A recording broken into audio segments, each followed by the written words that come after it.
Para saudara dan saudari yang Tuhan cintai, selamat pagi dan selamat bertemu lagi dalam renungan harian dari Paroki Santo Fransiskus Assisi Apio, edisi hari Senin tanggal 20 Mei 2024. Hari ini Gereja Semesta merayakan peringatan wajib Santa Peran Maria Bunda Gereja.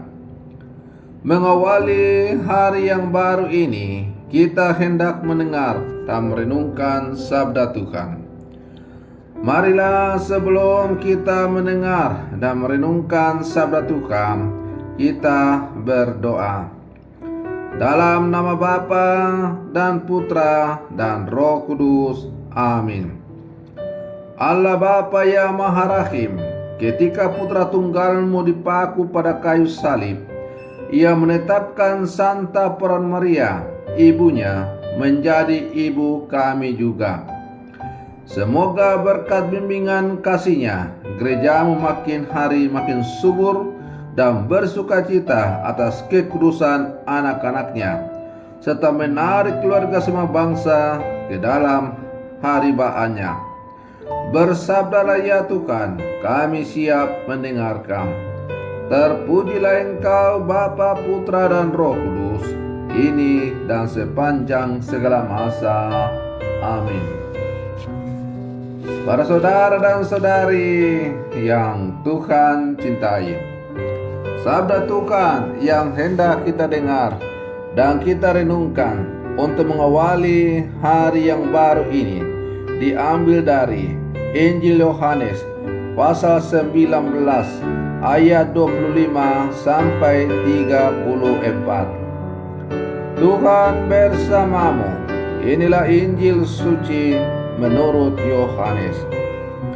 Waktu Yesus bergantung di salib, dan dekat salib Yesus berdiri ibunya dan saudara-saudaranya, Maria istri Kleopas dan Maria Magdalena. Ketika Yesus melihat ibunya dan murid yang dikasihinya di sampingnya, berkatalah ia kepada ibunya, "Ibu, inilah anakmu." Kemudian katanya kepada murid-muridnya, "Inilah ibumu." Dan sejak saat itu, murid itu menerima dia di dalam rumahnya. Sesudah itu, karena Yesus tahu bahwa segala sesuatu telah selesai, berkatalah ia, supaya genaplah yang ada tertulis dalam kitab suci, "Aku haus." Di situ ada suatu bejana penuh anggur asam. Maka mereka mencucukkan bunga karang yang telah dicelupkan dalam anggur asam pada sebatang hisop, lalu mengunjukkannya ke mulut Yesus. Sesudah Yesus meminum anggur asam itu, berkatalah ia, "Sudah selesai."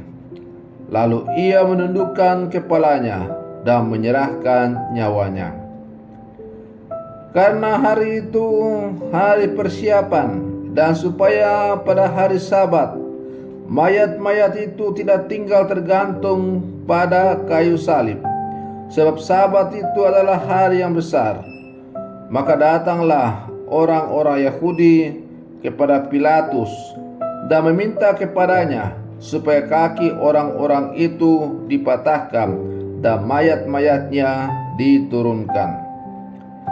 Maka datanglah prajurit-prajurit lalu mematahkan kaki orang yang pertama dan kaki orang yang lain yang disalibkan bersama-sama dengan Yesus.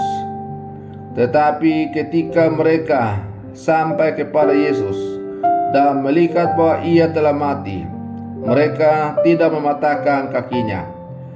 Tetapi seorang dari antara prajurit itu menikam lambungnya dengan tombak, dan segera mengalir keluar darah dan air. Demikianlah sabda Tuhan. Para saudara dan saudari yang Tuhan cintai, Bunda Maria dalam gereja Katolik mendapat tempat yang sangat istimewa. Ada begitu banyak peringatan-peringatan tentang Bunda Maria.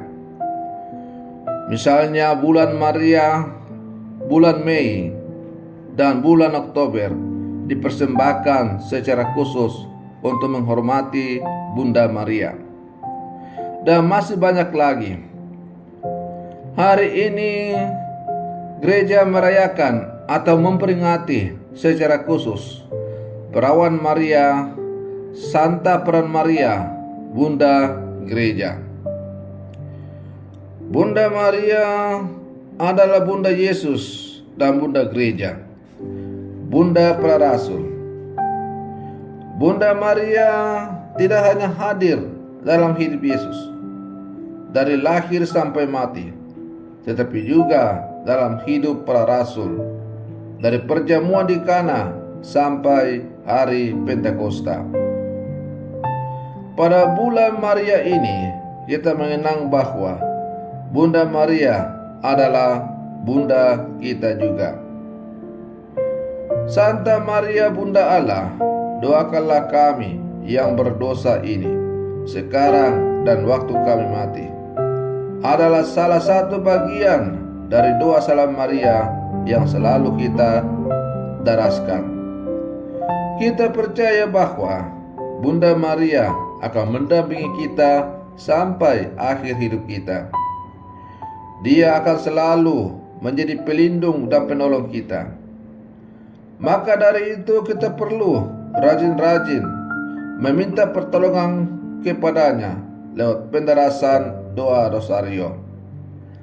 Para saudara dan saudari yang Tuhan cintai, kita juga perlu mengenang para ibu yang telah berperan banyak bagi gereja.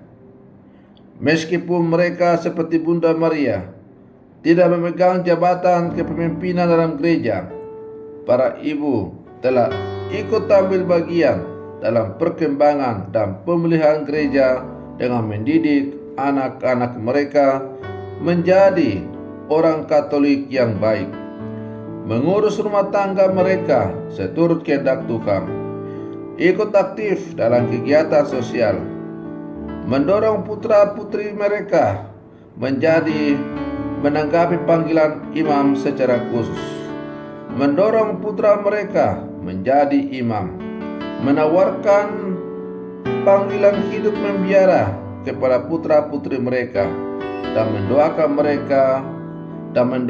berbagai kepentingan gereja. Para saudara dan saudari yang Tuhan cintai, sebagai murid-murid Yesus dan juga putra-putri Maria yang hidup di zaman sekarang, kita diajak agar dalam seluruh perjalanan hidup kita di dunia ini, kita selalu hidup mencontoh teladan hidup Bunda kita, Bunda Maria. Karena Bunda Maria adalah Bunda Gereja, dan kalau Maria adalah Bunda Gereja, maka gereja adalah kumpulan orang-orang yang percaya kepada Kristus. Dengan demikian, Bunda Maria adalah juga Bunda kita.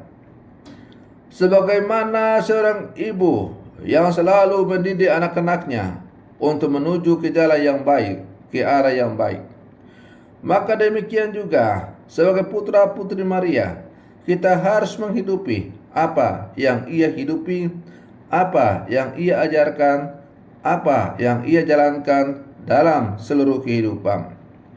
Sebagai putra-putri Maria, kita harus selalu bersatu, berjalan bersama menuju kepada kesempurnaan hidup dalam Sang Juru Selamat Tuhan kita Yesus Kristus.